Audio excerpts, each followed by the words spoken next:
वो एक पहाड़ी पर बना हुआ एक बहुत ही विशाल किला था। भयंकर बारिश हो रही थी। एक व्यक्ति किले की छत पर खड़ा होकर आकाश को देख रहा था। उस विशाल किले के सामने एक सुंदर नगर था, लेकिन उस समय नगर के आसपास भयानक सन्नाटा पसरा हुआ था। वो व्यक्ति उस सन्नाटे को देखकर मुस्कुराया और धीरे धीरे कदमों से किले की छत से नीचे उतरकर एक कक्ष की ओर चला गया।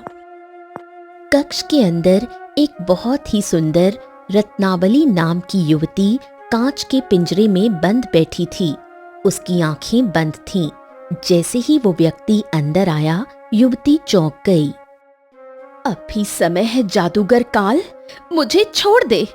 तू अपने मकसद में कभी कामयाब नहीं हो सकता। तू इस नगर का राजा कभी भी नहीं बन सकता। वो व्यक्ति वास्तव में एक जादूगर था।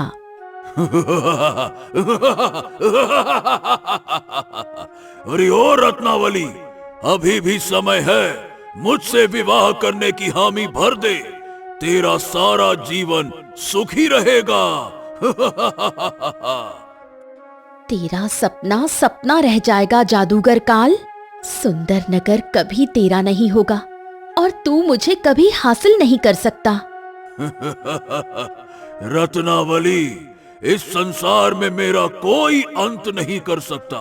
ये बात मैंने तेरे पिता को बहुत पहले समझाने का प्रयास किया था, लेकिन वो नहीं माने और मारे गए। यहाँ तक कि तेरी माँ भी नहीं मानी और मारी गई। राजमाता को बड़े प्रेम से समझाया कि तेरा विवाह हमसे कर दिया जाए, लेकिन वो भी नहीं मानी और मारी गई। और देख, आज इस किले को चारों ओर से सन्नाटे ने घेर रखा है। ना तो यहाँ पर तुझे सैनिक मिलेंगे और ना ही राजा और ना ही मंत्री।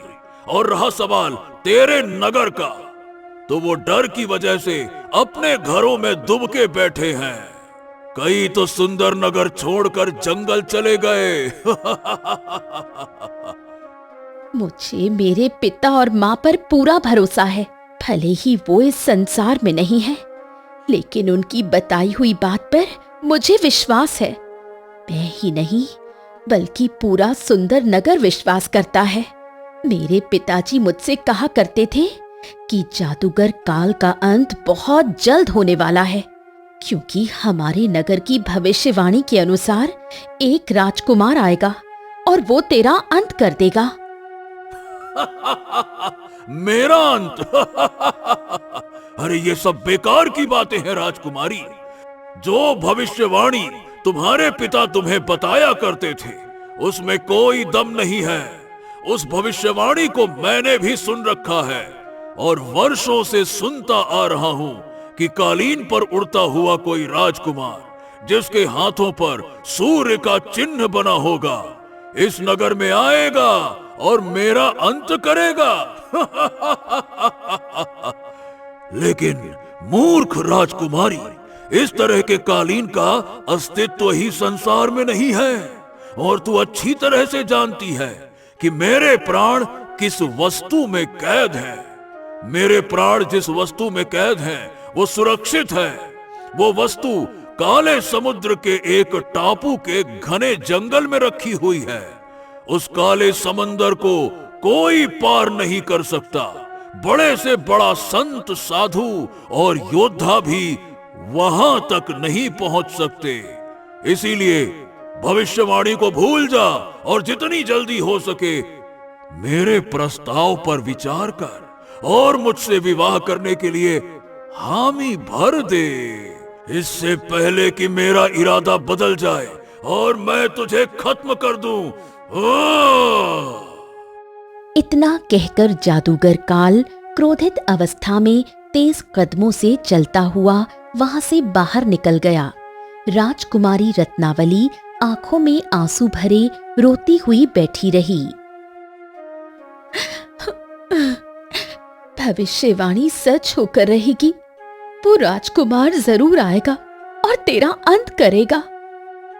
इस घटना के कुछ वर्ष बाद सूरज नगर में किशन नाम का एक बहुत ही गरीब लकड़हारा रहा करता था। पूरा गांव उसकी गरीबी का मजाक उड़ाता था। एक दिन किशन अपनी कुल्हाड़ी लेकर जंगल की ओर जा रहा था कि रास्ते में उसके पड़ोसी रामदयाल चाचा मिल गए। वो किशन से हमदर्दी रखते थे। अरे देखो किशन, तुम्हारी आयु 30 वर्ष की हो चुकी है, परंतु अभी तक तुम्हारा विवाह नहीं हुआ। कभी कभी तो मुझे तुम्हें देखकर बड़ी चिंता होती है। अरे बेटा, तुम्हारी उम्र के सभी युवाओं के घर बस चुके हैं, बच्चे हो रहे हैं। केवल तुम ही हो जो अभी तक कुंवारे हो, समझो मेरी बात। क्या रामदयाल चाचा, केवल आप ही तो हैं जो मुझसे थोड़ी हमदर्दी रखते हैं, वरना गांव में ऐसा कोई नहीं है जो मेरी गरीबी का मजाक न उड़ाता हो। और ये बताइए, और आपको क्या लगता है कि ऐसे गरीब को कोई अपनी लड़की देगा? बताइए भला। बेटा देखो, तुम्हारे पिता एक अमीर लकड़हारे थे। जंगल से काटी गई उनकी लकड़ियां बाजार में मुंह मांगे दामों पर बिकती थीं। मुझे याद है, जब तुम पैदा हुए थे तब तुम्हारे पिता ने नामकरण के लिए एक पंडित को बुलाया था। पंडित ने तुम्हारे हाथ की रेखाएं देखकर कहा था कि तुम बहुत ही भाग्यशाली हो बेटा। ये सुनकर किशन की आंखों में आंसू आ गए। हाँ, लेकिन भाग्य का खेल भी तो देखिए चाचा। 5 वर्ष का हुआ तो मेरे पिता मुझे छोड़कर चले गए। 10 वर्ष का हुआ तो मेरी माँ चली गई। 20 वर्षों से अनाथ की तरह जीवन जी रहा हूं। मुझे तो ऐसा लगता है कि शायद पंडित जी ने मेरे हाथ की रेखाएं देखने में गलती कर दी होगी, या उन्होंने झूठ मूठ ही बोल दिया दिलासा देने के लिए। अरे अरे अरे मन छोटा मत करो बेटा। मनुष्य का भाग उसे कब और किधर ले जाए कोई नहीं कह सकता। भाग्य कब बदल जाए ये कोई नहीं जानता बेटा। और मेरा कहना मानो तो गांव के मुखिया से बात करो। मुखिया ने कई अनाथ लड़कों का विवाह गांव में करवाया है। वो तुम्हारी मदद जरूर करेगा। जब तुम्हारे घर पर तुम्हारी पत्नी आ जाएगी ना, तब तुम्हारा अकेलापन दूर हो जाएगा। और हो सकता है कि पत्नी के आने से तुम्हारा भाग्य भी बदल जाए, है ना बेटा? थोड़ा इन सब बारे में सोचो। चलो अब मैं चलता हूँ। इतना कहकर रामदयाल चाचा वहां से चले गए। किशन जंगल की ओर बढ़ गया और लकड़ियां काटने लगा, मगर लकड़ियां काटते समय भी उसके मन में रामदयाल चाचा की बातें गूंजती रहीं। अगले दिन किशन मुखिया के घर पर चला गया। मुखिया अर्जुन उसे देखकर चौंक गया। अरे किशन, अरे भाई तुम यहाँ पर, क्या बात है? सब कुछ ठीक तो है ना? मुखिया जी, आप तो जानते हैं कि मेरी आयु 30 वर्ष की हो चुकी है। आपने मेरी तरह न जाने कितने अनाथ युवाओं का घर बसाया है, तो मेरा भी घर बसवा दीजिए ना। किशन की बात सुनकर मुखिया हंसने लगा। अरे भाई, बात तो तुम सही कह रहे हो, लेकिन जिन अनाथ युवाओं का घर मैंने बसाया है ना बेटा, उनका गांव में कोई मजाक नहीं उड़ाता था। और तुम्हारा गांव में ऐसा कोई है नहीं जो मजाक उड़ाने से पीछे हटता हो। न जाने क्यों गांव वालों को तुमसे क्या ही तकलीफ होती है, मुझे तो समझ नहीं आता। लेकिन फिर भी चलो ठीक है, अब तुम मेरे घर आए हो तो मैं तुम्हें निराश नहीं करूंगा। चलो सुखिया चाचा के घर चलते हैं। उन्होंने कई बार कहा है कि उनकी बेटी के लिए कोई योग्य वर हो तो मुझे जरूर बताना। तो चलो शुरुआत तुमसे ही करते हैं, आ जाओ चलो। किशन ने झिझकते हुए हाँ कर दी। कुछ देर बाद वो सुखिया चाचा के घर पर बैठा था। मुखिया जी, बताइए, आपने मेरी बेटी के लिए योग्य वर तलाशा कि नहीं तलाशा? अरे सुखिया चाचा, ये देखो वर खोज लिया है मैंने और उसे अपने साथ लेकर भी आया हूँ। देखो देखो। क्या मतलब? अरे आपके सामने बैठा तो है, इसका नाम तो आप जानते ही है। अपने ही गांव का किशन है, अनाथ है, लकड़हारा है और इतना तो कमा ही लेता है कि आपकी बेटी को भूखा नहीं रखेगा, अच्छे से पालेगा, उसको अच्छे से रखेगा। सुखिया चाचा ये सुनकर क्रोधित हो गए। अरे धत, तो कुल मिलाकर तुम्हें मेरी बेटी के लिए और कोई युवक नहीं मिला? क्या तुम मेरी बेटी का जीवन तबाह करना चाहते हो इस फटीचर के साथ में? हैं? फूटी किस्मत वाला है ये। गांव में ऐसा कोई नहीं जो इसका मजाक ना उड़ाता हो। शादी के बाद क्या मेरी बेटी का भी मजाक करवाना चाहते हो क्या? आखिर ये मेरी बेटी को कौन सा सुख दे पाएगा? इस गांव में और भी बहुत से लकड़हारे हैं, उनके पास घर है, इसके पास तो ढंग का घर भी नहीं है, झोपड़ी में जीवन व्यतीत करता है। और तुम चाहते हो कि मैं अपनी बेटी का हाथ ऐसे व्यक्ति के हाथ में सौंप दूं, जिसके पास रहने को नहीं, खाने को नहीं? क्या मेरी बेटी भी सारी उम्र गरीबी और झोपड़ी में गुजारे? बताओ, यही चाहते हो तुम? बोलो। मुखिया ये सुनकर हंसने लगा। बस बस बस, शांत हो जाइए सुखिया चाचा, शांत। क्षमा कीजिएगा। दरअसल कुछ देर पहले किशन मेरे पास इसीलिए आया था कि उसके लिए मैं कोई लड़की तलाशूं। अगर मैं उसे मना कर देता तो उसे बुरा लग जाता, इसीलिए मैं सीधे इसे आपके पास ले आया ताकि आपका जवाब वो सुन सके। तसल्ली से उसने सुन लिया। इतना कहकर मुखिया किशन की ओर देखकर बोला, तो किशन, जवाब सुन लिया तूने? केवल सुखिया चाचा ही नहीं, अगर इस गांव में मैं तुम्हें कहीं भी ले जाऊंगा, किसी भी घर में, तो कोई भी अपनी बेटी का ब्याह तुमसे नहीं करेगा। यहाँ तक कि अगर मैं दूसरे गांव में भी जाऊं तो वहां भी तुम्हें मना ही कर दिया जाएगा। इसीलिए मेरी सलाह मानो तो विवाह करने की बात तो भूल जाओ। सुखिया चाचा गुस्से से उठकर खड़े होकर किशन को डांटते हुए बोले, अरे मैं कहता हूँ दफा हो जा यहाँ से, चल निकल यहाँ से, निकल, फटीचर कहीं का, फूटी किस्मत वाला। किशन की आंखों में आंसू भर आए। अपमान का घूंट पीकर वो बाहर निकल आया और सीधा जंगल में जाकर लकड़ियां काटने लगा। सारा दिन वो लकड़ियां काटता रहा और अपने आंसू बहाता रहा। रात को किशन अपने घर पर अपने बिस्तर पर लेटकर अपने आप से बोला, लगता है मेरे जीवन में और मेरे भाग्य में विवाह लिखा ही नहीं है। अगले दिन किशन दोबारा लकड़ियां काटने जंगल गया। तभी गांव का साहूकार, जो उसका सबसे ज्यादा मजाक उड़ाता था, उसे मिल गया। आहा किशन, अरे भाई, मैंने क्या सुना है कि तुम कल मुखिया जी के साथ सुखिया चाचा के घर गए थे उनकी बेटी का हाथ मांगने, हैं? किशन ने नजरें नीची कर ली। हाँ, तो इसमें गलत क्या किया? क्या मुझे विवाह करने का अधिकार नहीं है क्या? हैं? क्या कहा?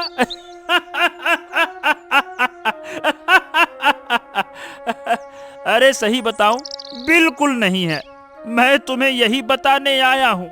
देखो बेटा, कुछ लोग गरीब पैदा होते हैं और गरीब ही मरते हैं।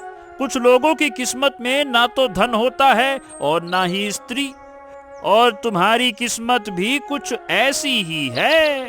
तुम गरीब पैदा हुए थे और गरीब ही मरोगे। ये सुनकर किशन की आंखों में आंसू आ गए। और हाँ, जानता है किशन कि मैं ये सब क्यों कह रहा हूँ?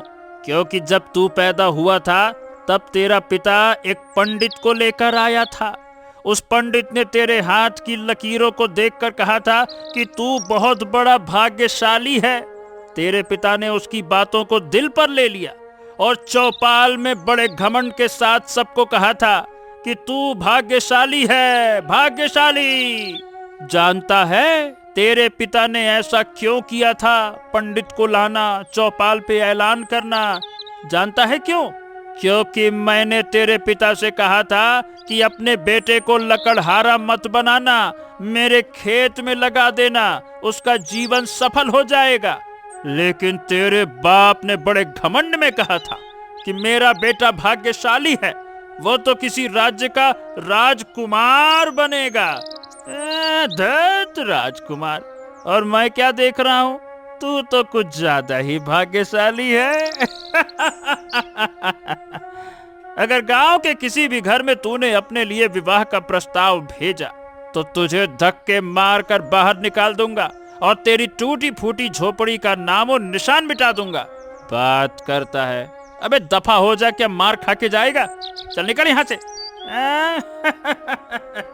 जमींदार ये कहकर हंसता हुआ वहां से चला गया। किशन अपमान से तिलमिला उठा। किशन ने कुल्हाड़ी कसकर पकड़ ली और गहरी सोच में जंगल की ओर चला गया। उसके दिमाग में जमींदार और सुखिया चाचा के शब्द गूंज रहे थे। हे भगवान, क्या मेरी किस्मत में यही लिखा है? सुखिया चाचा ने क्या कम अपमानित किया था कि आज जमींदार ने मेरे कलेजे को छलनी कर दिया। किशन काफी देर तक चलता रहा। थककर एक वृक्ष के नीचे बैठ गया, फूट फूट कर रोने लगा। बहुत देर बाद वो शांत हुआ और अचानक खड़ा हो गया। हाँ, अब मैं इस गांव में रहूंगा ही नहीं।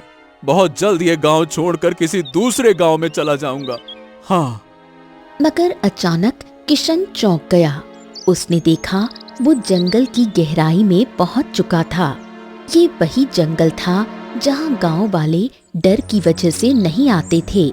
तभी उसकी नजर एक विचित्र वृक्ष पर पड़ी। हे भगवान, ये कैसा वृक्ष है?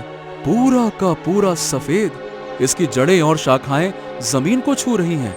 बाप रे, ऐसा पेड़ तो मैंने कभी नहीं देखा। किशन वृक्ष के पास चला गया और लकड़ी छूकर देखने लगा। ओ, ये तो बड़ा ही प्राचीन वृक्ष है। इसकी लकड़ी भी मजबूत है।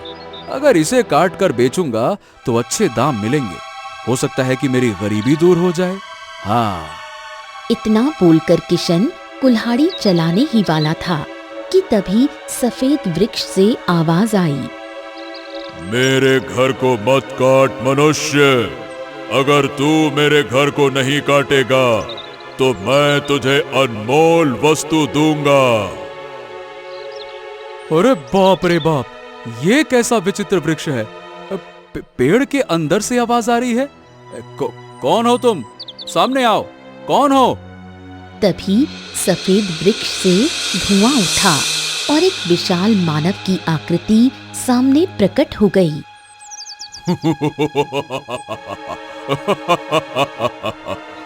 तू बड़ा ही निडर स्वभाव का है, वरना मुझे देखकर मनुष्य बेहोश हो जाते हैं। हाँ, बचपन से ही मैं अनाथों की तरह जिया हूँ। डर क्या होता है मैं जानता ही नहीं। ये बता कि कौन है तू? मैं एक जिन्न हूँ। हजारों वर्षों से इस सफेद वृक्ष में रहता हूँ। ये मेरा घर है और तू इसे काट रहा था। मैं तो इसे काटूंगा ही, क्योंकि ये वृक्ष मुझे धनवान बना सकता है।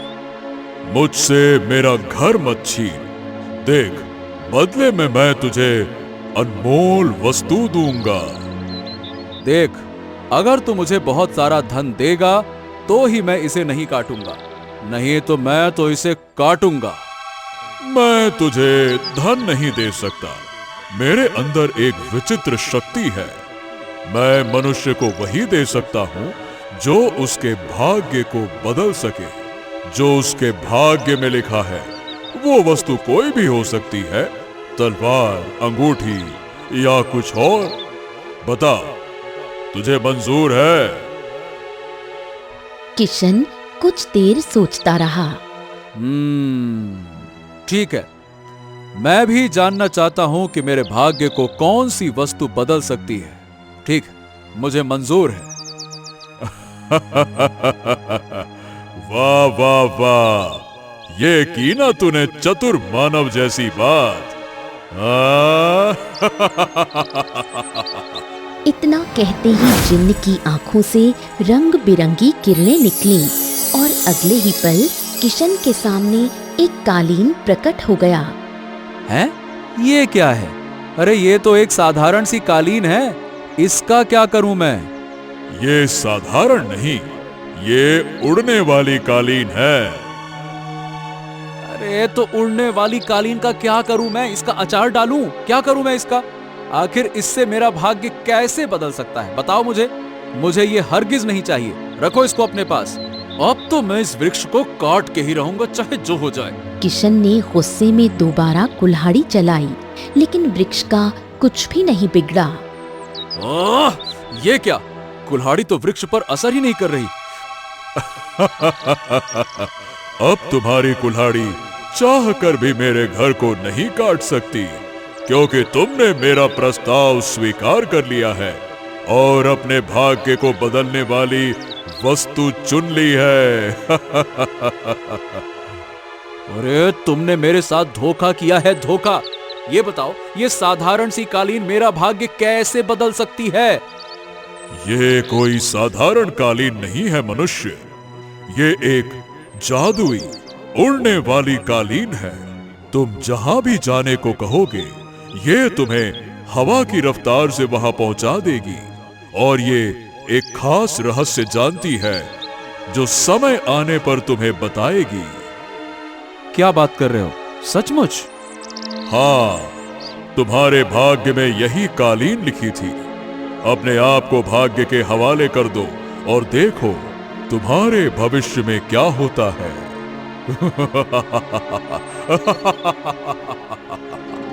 इतना कहकर जिन्न सफेद धुएं में बदल गया और वृक्ष के अंदर समा गया। चारों ओर सन्नाटा छा गया।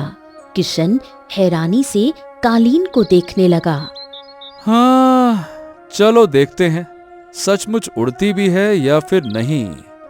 किशन कालीन पर सवार हुआ और अगले ही पल कालीन हवा की रफ्तार से उड़ चला। अरे बाप रे, ये तो सचमुच उड़ रही है, लेकिन ये मुझे ले कहां जा रही है?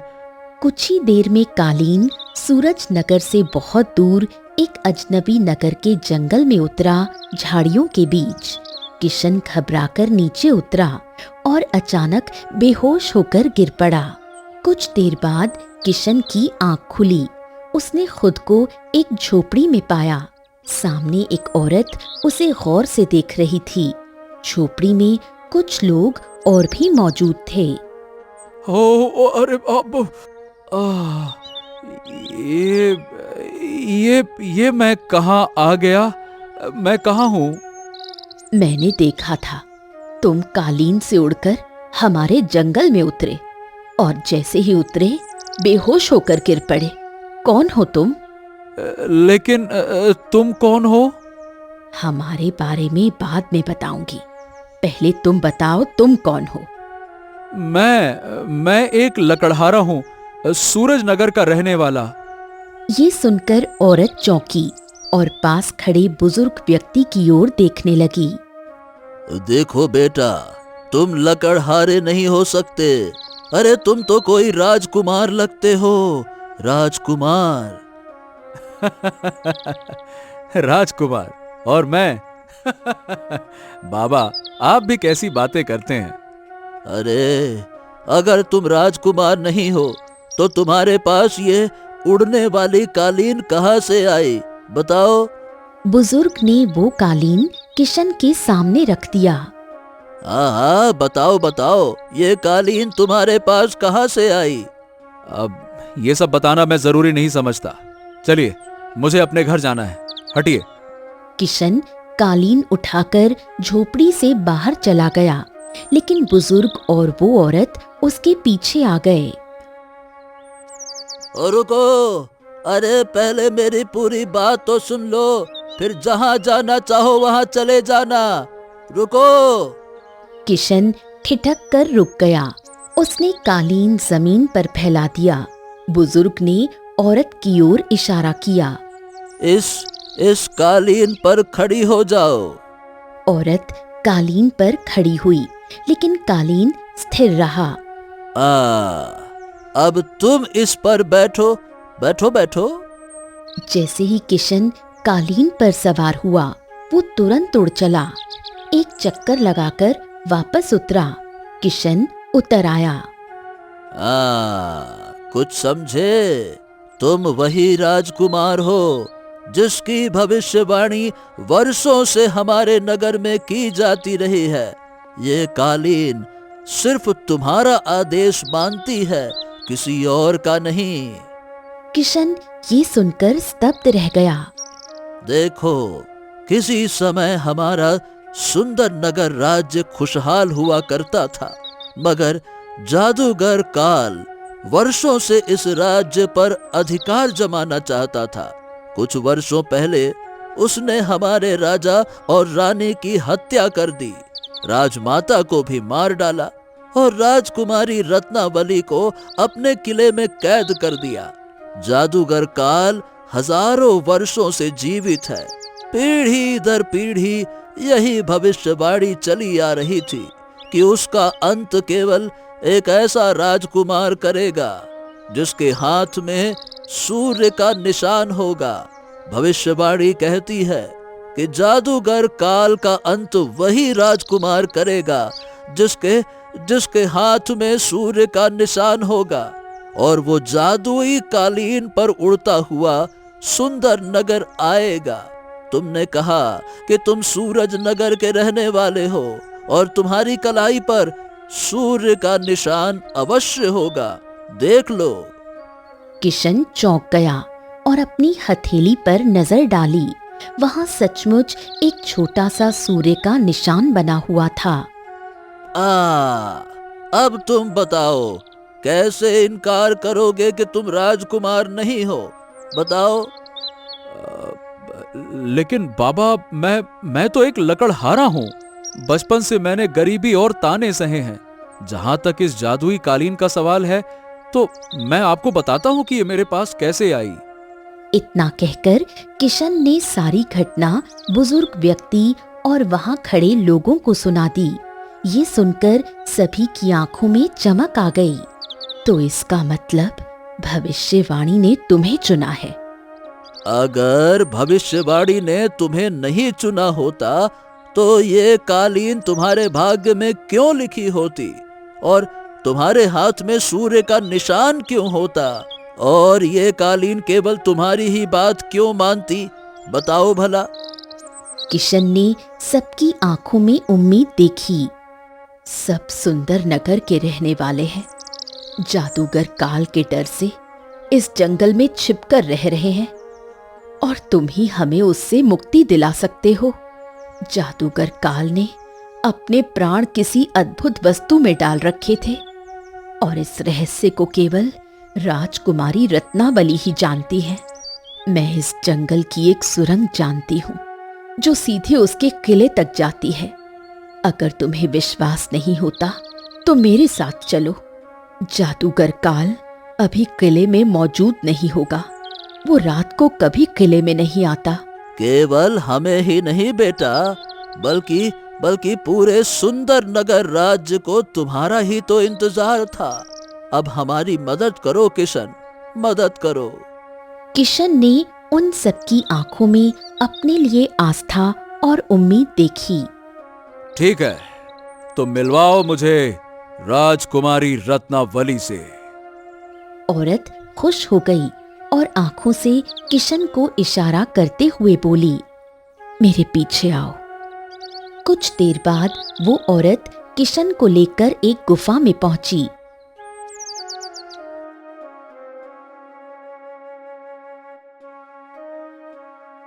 गुफा के काफी अंदर जाकर एक छोटा सा दरवाजा दिखाई दिया। ये हमारे सुंदर नगर के किले का दरवाजा है। इस सुरंग का रहस्य केवल महल के कुछ ही लोग जानते थे। किसी समय मैं राजकुमारी रत्नावली की दासी थी। इतना कहकर उसने किशन को दरवाजे के पार ले जाकर एक कक्ष में पहुंचा दिया। वहां राजकुमारी रत्नावली एक कांच के पिंजरे में कैद थी। कजरी, तू यहाँ क्यों आ गई? जादूगर काल के आने का समय हो गया है। भविष्यवाणी सच निकली राजकुमारी। यही वो राजकुमार है जिसके बारे में आपके पिता ने कहा था। क्या सचमुच?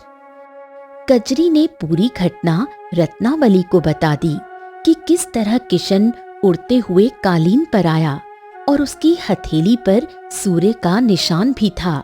ये सुनकर रत्नावली भावुक होकर किशन को देखने लगी।